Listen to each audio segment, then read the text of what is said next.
Hi, this is Bob Knipe. I'm one of your customer success managers at Interactive Health Technologies. This video will help you unbox your IHT Zones and get them ready to charge. Start by carefully undoing the tape and removing the package material. Take some time to read through the Read Me First documents. Remove your IHT Zone charging case and place it next to an electrical outlet. You'll also find a small brown box. This includes your charging cables. Put the two pieces together, plug them into the wall, and then right into your charging case.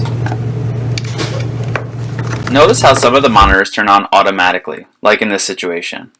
Some of them will need to be moved, like this one. So go ahead and take your fingers and move it around until the magnetic connection is connected, just like this. Repeat this process for all the IHT Zones. During your unboxing, you'll also find this box. In this box is your Spirit reader. As you open it up, you'll find this small disc, which is your reader. Okay, it connects through this cable. One side goes into the reader, the other side goes into your USB on your computer.